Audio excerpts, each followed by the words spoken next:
Hi, welcome to class. We're the only two right now, but the other ones will show up eventually, right? I hate my life. I hate my life. A Professor Sunreis Productions! Hello class, Professor Sunreis here. I haven't uploaded in a while, but that was mostly because I've been testing a lot because I've cooked up quite an interesting deck for you guys. For all of you Spright enjoyers out there, this is definitely something you might want to consider for the upcoming meta. I don't want to spoil too much, you've probably already seen it in the title of this video, but just let's get right into the profile, and also gonna do way more content with it now. A lot of replay analysis are planned just because I've been testing with this deck a lot, and also this deck doesn't really, it's not really on the radar for now, so it's definitely very interesting to see how this deck actually plays in a game-to-game basis. So without further ado, don't forget to like and subscribe, leave some feedback down below, and let's get right into the profile. So here we are in the, I don't even know, the presentation before the video. I really like to do them just to give my overall thought process a little more of a nice touch, and you can follow it easier because that's actually some information on the screen. So welcome to anti-meta / Bystial Sprite. Why anti-meta / Bystial? Well, first of all, Tia is just way too good right now with the Shizu support coming out. A lot of other decks just can't really keep up with it. And Spright basically had some showing with a lot of hand traps being in the game, in the deck. So you're seeing up to 16 to 18 hand traps in the main deck. To even be able to handle here. And it is actually Sprite's biggest strength, in my opinion, to just be like a very good engine to pair up with different stuff, and the Bystial parts just really play well into that, because they are an engine itself, which can really help you get going, but most importantly, keep up with the opponent's deck. And last but not least, Spright got really heavily power creep with tier elements. The end board of Spright, or the standard board with Toads, Smashers, maybe a hand trip or two, and health, is just not enough. Tier can easily just push through that, and it becomes really hard for Spright to just keep up with the meta. Speaking about, of course, what will the meta be, this is very important to understand an anti-meta approach to the meta. We will definitely have a shit ton of tier variants. Most of them will be the Shizu variants. There will be a few Bystial variants. My mind, these are the Jesse Cotton type decks with your Bystials, Dragon Links, maybe some tier elements in there, maybe a small Thunder Dragon to get some Link climbage going. And you will have the anti-meta decks with everything which can play shifters, so most importantly Flunder, Exorcist, and maybe even some Spright variants, just like ours. So if you take all of these decks into the consideration, you have T-element decks, you have Bystial decks, you have anti-meta decks. Why exactly should you choose Spright? You could also just play the Bystial variant, the Bystial Jesse Cotton deck, or you could play Flunder. Well, Spright itself is a very decent engine. It is really good, very consistent, doesn't play a lot of bricks, it gets itself there quite easily. Add to that the good synergy you have with the Bystials, being that the Bystials are dark, or more so these good Spright names are dark, so you can easily trigger them once you're in the combo. Spright, thanks to Spright Sprint, plays insanely well with any decent generic extender, so going second if you use your Bystials as an hand trap to stop the tier opponent. You can then use your one random card you have on the field, be it the Magnamut, whatever, and then just normal summon any level 2 and you basically have full combo, and most importantly, Spright is still insanely good against rogue decks, so not only on Dueling Book grinds, but most importantly on a big YCS event. Maybe there are lots of people who don't really want to play tier elements, so they really go for the, okay, I don't really care about tier elements at all, I'm just gonna play full on anti-meta. They play Eldritch, they play Flunder, they play everything which is just there to stop the meta. As a Spright deck, you will still have a decent time against that, just because the engine itself is so versatile, consistent, and robust to these not so broken decks. So that's it, why you should play this deck. I think, yeah, I have nothing more prepared for you guys. Let's get into the card by card. So here we are in the card by card, and first of all, sorry, this is the first disclaimer. I have two for you. Sorry, this is again not a real life cards. I have ordered the Bystial core, but it is not arrived yet. But I've done a lot of testing with this. But we come to the second disclaimer now. This is by no definitive means the end-all be-all version of this deck. I have tested it a lot.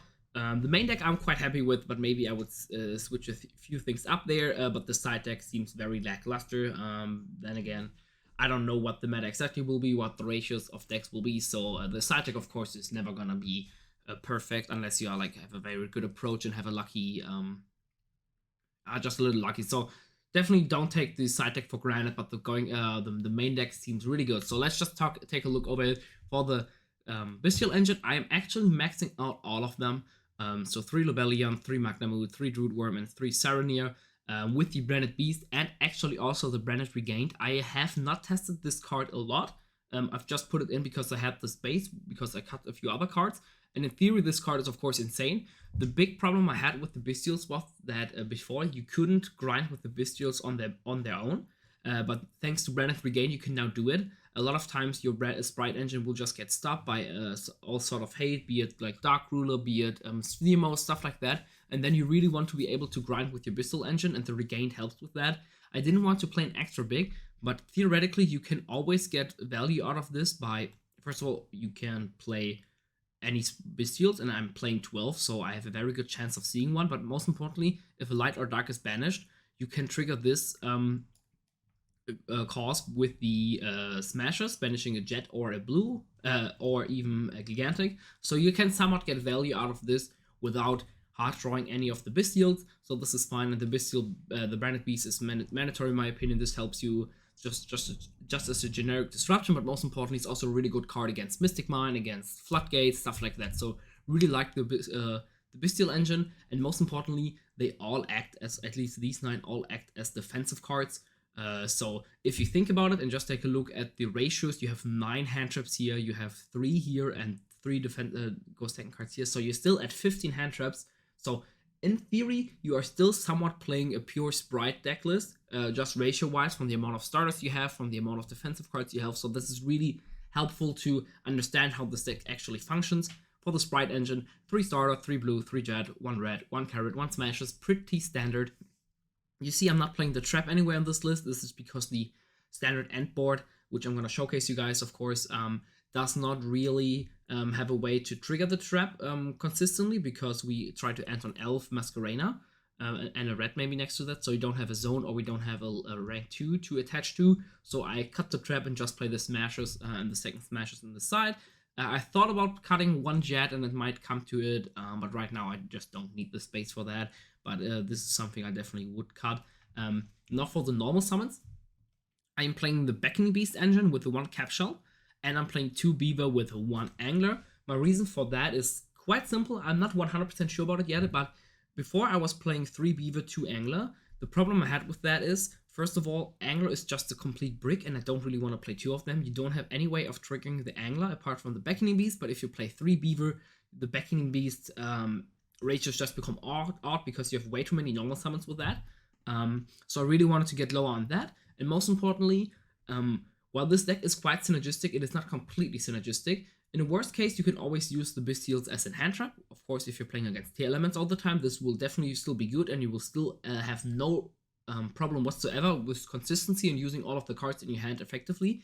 But if you're playing against anything else, you really want to get your Bystials up before your opponent starts their turn, and you do that by, of course, getting darks in the graveyard. The problem is, a lot of times, if you don't hard draw any of the blue or jet, you will be level 2 locked before you actually get a dark in the grave if you just play the Beaver package. So this is where the Dark Beckoning Beast package comes in clutch, because it gives you level 2s in the graveyard. Most of the time you will go normal summon this, search this, add this, normal summon this, and then you can go into the sprint. And at this point you have 2 level 2s in the board, in the grave, and you have 2 level 2s on the field, so now you can go into the Gigantic. But before you do that, you can do your whole Bystial plays. This does play into Nibiru a little bit, but as long as you just don't care about it, honestly, Nibiru is not really in the meta right now. You are fine, and this is of course just the worst case. Most of the time you will have a blue or a jet, and you can just get a red out quite early in the combo and be protected from hand traps that way. So this is where I really like the Beckoning Beast package. I also play 1 capsule with it. I'm not 100% sure about this. I've tested this a little bit, and all the time in testing I didn't run a designated level 2 target for Gigantic, and a lot of times I was actually missing it. So in my opinion, this does play quite well with the deck. Of course, it is a dark. We have the synergy with the Beckoning Beast. Drawing cards is always good, especially if we play so many hand traps like we do with the Bystials. So I think I really like this card. I definitely just sided out going second, but it is definitely a nice addition for the deck to just get that extra draw and get these extra power cards into your hand. Then the Beaver package, 2 Beaver, 1 Angler, like I said. You definitely don't need more. If you hard draw the Angler, it does suck, but it is what it is. We're just trying to minimize the chances of seeing that, and also we are not... Sprite Sprint is not mandatory to go into, and you also have different targets you can get with there. You can also send a cap shell, you can send a carrot or a red, or anything you might want to revive of an elf. So you definitely have different targets, and I'm also thinking about playing the Soul Scissor, just for that, because we do have added synergy with the Branded Beast, so this might be something which could come up. But then again, a targeting pop is not really the most optimal disruption right now, so I probably will not play it. But the ratio is still fine in my opinion, because we have 3 good normal summon with the Beckoning Beast and 2 with the Beaver, so we have 5 clean normal summon which we want to go for. And if we normal summon a Beaver, we will just summon an Angler out of the deck, and afterwards we will just not go into the Sprint sending an Angler, we will immediately go into Gigantic. We will just skip one part of the combo and end on something differently, so that's totally fine. The main reason why I feel like this deck is insane is because it can play Shifter, which is of course an insane card right now. It has insane synergy with the Bystials, because you actually get a Dark in the grave, and you can set up the Bystial lock quite easily. If you have Rebellion plus any other Bystial, you can, first of all, of course, you could use the Rebellion, pitch it, search another Bystial, and then banish it with the Magna Mood, with any of the which you would search, and then you still have an empty graveyard, and you can Shifter, you can pitch Shifter, use the effect, of course, resolve it, then you can use Magna Mood, banish it, special it, search one in end phase, and before you do that, you can use Rebellion on the Magna Mood, get the trap, and that way you have a Shifter alive, and you have an engine loop going with your Bystials, which of course is really good. Going second, this is an auto turn skip most of the time against any tier variant, so really good, and really like playing it, and it just feels super strong with this. Like I said, think about this more of a Sprite list, especially in the extra deck. You see, this is more of a Sprite deck, and the Bystials also just support that. And the D-Shifter was always a very fine addition in Sprite, and was just not played because Sprite was so prevalent in the meta. But now with T-Element just picking up so much pace and picking up so much steam and basically outpacing Sprite at any point, I feel like if you want to play a Sprite list, you basically have to play D-Shifter, at least in the side deck. But you can definitely just main deck it. But like I said, maybe I will just put this back into the side deck depending on the amount of T-Elements list actually running around. And lastly, a card which I'm not 100% sure about is Fenrir, but I feel like just because it is so consistent in the main deck as it can deal with anything else, it's so versatile, I really like the 3 Fenrir. Of course, the most obvious problem with that is if going second, you draw into this, and you've already used your Bystials, you're kind of in a weird spot, because then you're going second card is dead. But then again, you can also make it somewhat alive if you play around it accordingly. You can, in a pinch, you can tribute summon this even. So this is definitely doing good. And it's basically only really dead if you draw it for turn going second and you could not play around it accordingly. At this point, this is as dead as playing a hand trap. So in my opinion, this is fine. Most of the time, you will just have this in your opening hand, and this will be your first line of play. So I really like that part about it. Let's talk about the extra deck real quick. I'm pretty happy with it. The only thing what I would like to get into would be a unicorn. But for now, this is what I'm at. I'm at 3 elf. Definitely not as mandatory in this version than in others, because we're not really forced to grind with sprite names. You can also just grind with the Bystials. So we don't need the 3 elf, but for now I'm playing it. 1 sprint, 1 dark, very important card. Most importantly, to get back into your Sprite engine with just the Bystials, if you have the graveyard setup, or if you have, basically if you just have the graveyard setup, any 2 Bystials go into this, and then you can steal something from the opponent, get into your elf, and get back into the Sprite game. Very important card. 1 Masquerena, this is part of the end board. Which we are trying to do is get into an Appaloosa with it, because I feel like Appaloosa is really good right now. It's stopping a lot of decks in its tracks, because of the amount of negates you get out of this is insane. Couple that with the Smashers, with a Rat, with the Druid Worm send, which you send to the graveyard with the Masquerena, and I feel like it's just a very good approach to an end board. This is basically the Toad, which we are lacking, which I also thought about playing, but I didn't really like the amount of bricks because Swap Frog is kind of bricky, but you could definitely cup these and maybe max out the Beaver and 2 Anglers and then put in 2 Swap Frogs. Definitely something which you might want to consider. But for now, I've gone very good with just playing Masquerena into Appaloosa for 3 to 4, sending one special summon monster with the Druid Worm in the meantime, and then just sticking on that Appaloosa for now. Also playing with that as Zero Boros. Of course, sometimes you want to go for Zero Boros because the opponent already has committed a lot of resources onto the board. Also, against any back row decks, Zero Boros is basically an FTK. If Eldritch sets 5, try to go end phase, and you go for the Zero Boros line, you win. So that's really good. And I really like these boss monsters for Link to Forest. They definitely come up plenty of times. Then for XZs, 2 Gigantic. I am thinking about playing just 1.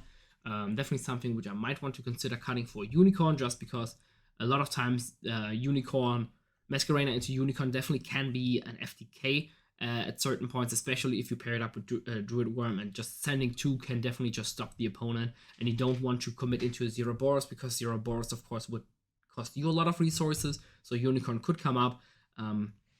But for now, 2 Gigantic is still standard for any Spright variant, and like I said 2 times I think already, this is just a Spright deck with a Bystial engine, so we really want to keep the Spright extra deck ratios intact, just because a lot of times you will just play Spright. So yeah, the 2 seem fine, but you could definitely get away with cutting 1, I think. 1 Djinn Buster, very important card to protect ourselves on hand traps. Like I said, this combo basically is a little bit more nibbable, if I might say it. So in Nibiru, we don't lock our opponent out of level 2s just as fast. So the Djinn Buster definitely comes in clutch to protect ourselves from the Nibiru. Soul Sweeper for OTK and get rid of bodies. And then the Zeus package is pretty standard. For the extra, for the side deck, like I said, I'm not too sure about it yet. That don't even have the most optimal side deck pattern out there now. What I want to side out of the ratios from the Bestials, what I want to side out of these. So I will not just go over it. You can take a look at it. Of course, you would want to have stuff like going first cards, like a Solemn Judgment. I definitely would play Second Smashes just because it comes up a lot. Some back row removal, and then like Droll seems very good right now against all of these combo decks because it's basically the only hand trap that somewhat does something to them. Same as Shifter. Gamma also really good right now. So yeah, let's just take a look at the combos and how this deck actually plays out.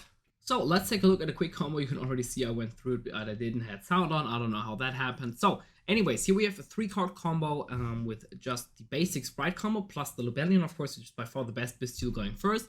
We will just see how this combo actually plays out, where the weaknesses of the combo are, especially when it comes to hand traps like Nibiru, how to play around them accordingly, and just how to sequence the whole thing. So first of all, to play around a Droll, I would probably use the Lobelion first here. The deck does kind of lose to Droll a little bit, but using the Lobelion here to get the Magnum at least gets you into the Bystial engine, and then you normal summon the Beckoning Beast, effect Beckoning Beast, you would get yourself the Gate, activate the Gate, search the Beast. From here on, we want to normal summon the Beast, and we definitely want to immediately overlay them into a Djinn Buster to get the hand trap protection going, and then we would summon the blue, effect blue. If we get hand trap on the blue here, for example, we could sequence it differently, but for now we want to get the Jet,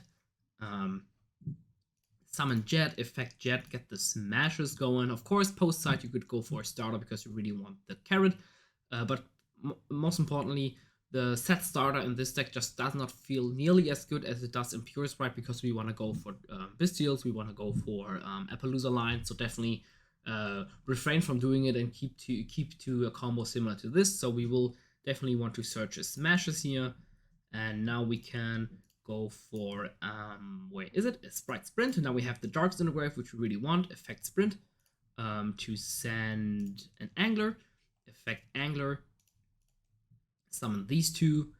If you're not scared about what's it called, an Ash or Veiler on the blue, if it's not turn skipping for you, you can definitely also overlay into Djinn Buster later and keep 1 blue or Jet under the Djinn Buster and have like basically blue plus Beckoning Beast in the graveyard, because we now use the Magna Mood and we will banish the Jet.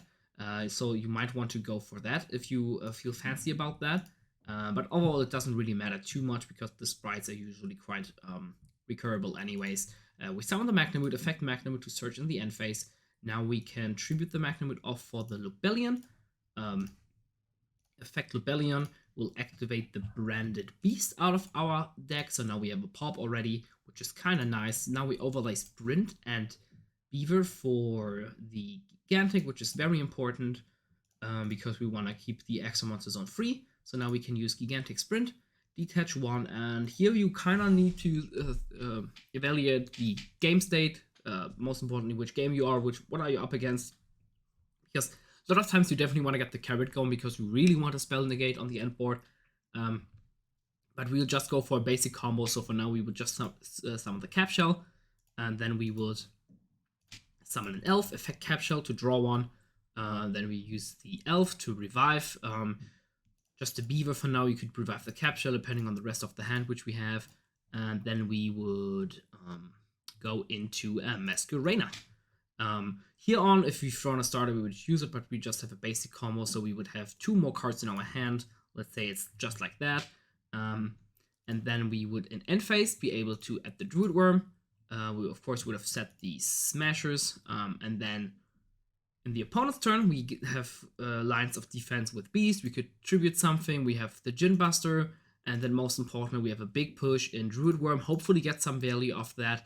And then use Masquerena, Chain Elf, and we can summon, that's not that, we can summon a blue out of the graveyard, or a jet depending on what we need and what we have available to us, and then link these bad boys off. You could even link the Djinn Buster off if you want to at this point. Go for an Appaloosa for 3 to 4. So a very big Appaloosa, effect Druid Worm, send something, a special summon monster on the field. So this is a very neck-breaking point. Of course, we would have had the Smashers with that. Blue would have gotten us follow-up in the form of, I don't even know, like a red. So at that point, you use 2 to 3 disruption already, and then afterwards you get another disruption in the Druid Worm, plus an Appaloosa for 4, which is of course insane after your opponent already committed 2 to 3 cards to the board. Really good. Really good amount of disruption, of course. So this is basically the basic combo, and I hope you guys got a quick glimpse of how this deck actually plays. Like I already said a lot, this is basically just a Sprite list, but the Bystials definitely add a lot of power going second as very good handcuffs, but they can also be used going first as a very effective engine, and even the bricks in there are not too bad because the Branded Beast is basically alive with any hard-drawn Bystial, same as the Branded Regain. So because we are playing 12 of them, the actual likelihood of us seeing one is very high. So hope you guys enjoyed this deck profile. Definitely stay tuned for more replay analysis with this deck, because I'm definitely planning some very good few replays already. So definitely stay tuned for more content with Bystial Sprite, and this is probably the deck which I'll be actually running at the YCS Dortmund. So stay tuned for more. Class is dismissed. Professor Sunreis out. Peace.